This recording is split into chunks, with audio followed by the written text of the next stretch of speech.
দক্ষিণ করিমগঞ্জে কৃষ্ণেন্দু সিদ্দিকের কুটচাল, Iqbal Daiyan out, Abdul Kuddus in.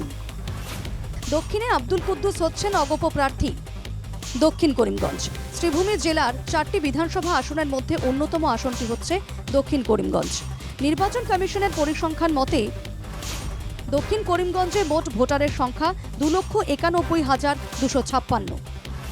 এর মধ্যে 2,47,406 জন মুসলিম ভোটার, যা শতাংশের হারে মোট ভোটারের 86%।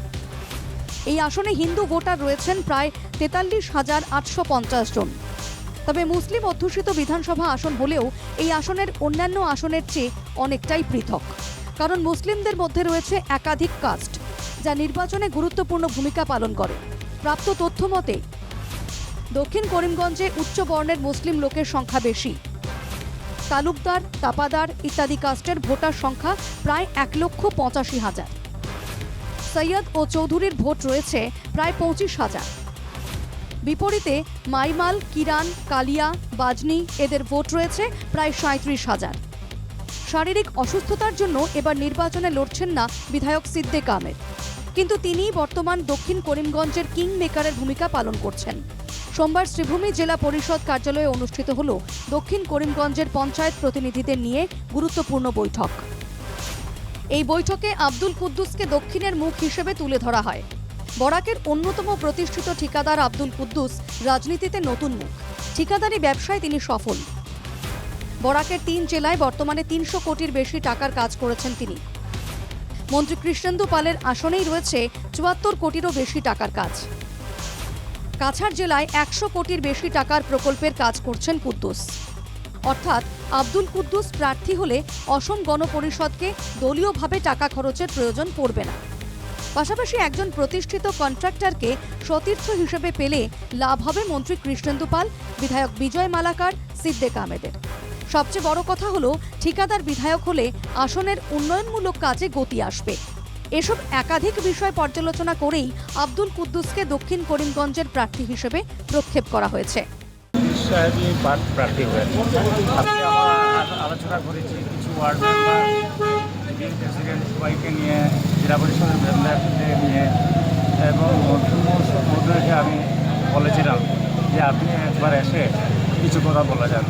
তো সুন্দর আলোচনা হয়েছে। আশা করি এইবার দক্ষিণ করিমগঞ্জ থেকে অন্তত এজিপির প্রার্থী নির্বাচনে জিতবে।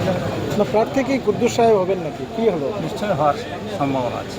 আলোচনা হয়নি। সিদ্দিক আহমেদ যাকে চাইছেন ওনাকেই করেছেন। ন্যাচারালি সিদ্দিক যাকে যাবে উনি প্রার্থী হবেন। এদিকে মন্ত্রী কৃষ্ণেন্দু পাল গোটা বিষয়টি এড়িয়ে যাওয়ার চেষ্টা করলেও তার হাসিতেই সবকিছু স্পষ্ট হয়ে যায়। কোন সাউথ করিমগঞ্জ বাকিবিলাক কৰা নাই নালাগে নেকি? নৰ্থত নালাগে? নৰ্থতো নেক্সট 2 দিন পিছত হ'ব নৰ্থত। মানে নৰ্থৰ কেন্দ্ৰীয় ডিক্লেয়াৰ হৈ গ'ল। ইলেকশ্যনটো আপোনালোকে দেখিছে যে ইলেকশ্যন অলৰেডি 15, 16, 17 তাৰিখৰ ভিতৰত কিবা ঘোষণা হ'ব পাৰে। কিন্তু ডেভেলপমেণ্টটো ইটলি কণ্টিনিউৱাছ প্ৰচেছ, ডেভেলপমেণ্ট চলি থাকিব। অকল চাউথৰ ডেভেলপমেণ্ট, বাকী কনষ্টিটুৱেঞ্চিবিলাকৰ নহয়, এইটো মানে কেনেকৈ লাগিছে? যাকে নিয়ে এত আলোচনা সেই আব্দুল কুদ্দুস স্বভাব সুলভভাবেই গম্ভীর গলায় জানালেন রাজনীতিতে তিনি নতুন। না, আমি সবার সঙ্গে আসলাম, এমনি দেখলাম যে আমার পলিটিক্যাল তো নলেজ নেই, ওর জন্য আসলাম একটু দেখা। কি হলো, আপনার কি পক্ষে হয়েছে নাকি আলোচনা? মানে আমার পক্ষে বলে না, যে পার্টি যাকে সিলেকশন করবে তাকেই সবাই মানে সাহায্য করতে বলে। আর উন্নয়ন মানে যাকে দিয়ে উন্নয়ন হবে তাকেই, মানে উন্নয়ন, আমাদের উন্নয়নের দরকার। যাকে দিয়ে মানে যে পার্টিকে দিলে আমাদের উন্নয়ন হবে ওটাই সবাই মানে মন্ত্রী সাহেব বলছেন যে উন্নয়নের সঙ্গে চলো, আমাদের উন্নয়ন হলে সবার উপকৃত হবে। আব্দুল কুদ্দুস অগপ থেকে প্রতিদ্বন্দ্বিতা করলে নির্দল হয়ে লড়বেন আরেক টিকিট প্রত্যাশী ইকবাল হোসেন। বিপরীতে দক্ষিণের মাঠে নামছেন কংগ্রেস, রাইজর দল ও তৃণমূল কংগ্রেসের প্রার্থীরা। ফলে দক্ষিণে এবার দেখা যাবে শাসক বিরোধীর হাড্ডাহাড্ডি লড়াই। প্রশ্ন হলো, এই রাজনৈতিক সমীকরণে আইনজীবী দাইয়ান হোসেনের মতো উচ্চশিক্ষিত নেতার ভবিষ্যৎ কি হবে?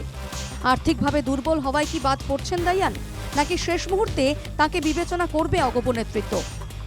শ্রীভূমি থেকে মিষ্টু দত্তের সঙ্গে news desk report, NKTV Bangla.